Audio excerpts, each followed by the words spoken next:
Olá pessoal, sejam bem-vindos ao canal Fantasia sob Encomenda.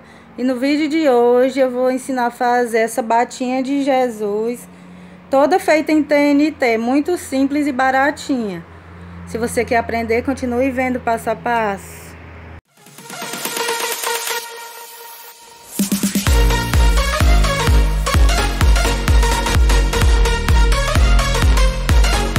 Para começar, nós vamos precisar de 2 metros de TNT, 1 metro branco, 1 metro vermelho, e os dois estão dobrados ao meio, tá bom? E a faixa, ó, ele tá dobrado ao meio, aí a gente só vai cortar aqui, tá, ó, até o final. E depois de cortar aqui até o final, só vamos costurar essa parte de cima, tá? Então, ficou 2 partes de meio metro. A mesma coisa, só eu dobrei ele ao meio, cortei uma ponta e ficou 2 partes de meio metro. Aí só vamos dobrar mais uma vez. Pronto, ó. Aqui. TNT dobrado, ó, vamos só fazer o pescoço aqui.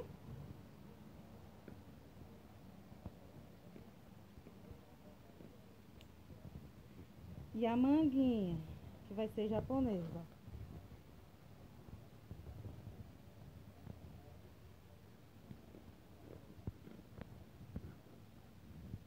Aí só dobra pra cá e completa o vestido.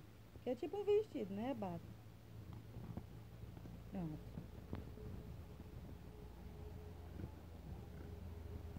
Esse formato. Perto como ficou. 2 bandas dessa, tá?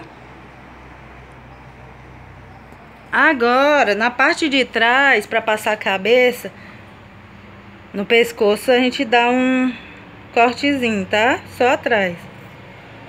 Pronto. Agora vamos costurar. Pessoal, ó, na vermelha eu só passei na overlock essa lateralzinha para ficar comprido, tá? Tipo um pano grande comprido.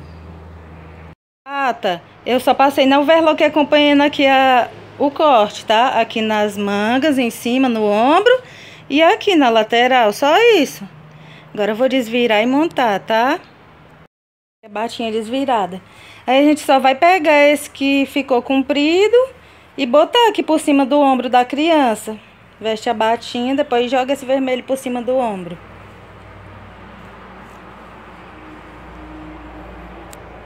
Pronto, pessoal, se preferir, só joga assim a faixa solta por cima. Ou então dá um pontinho aqui embaixo, tá?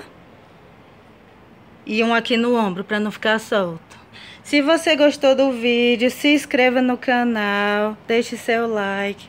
Muito obrigada por assistir, até o próximo. Tchau, tchau!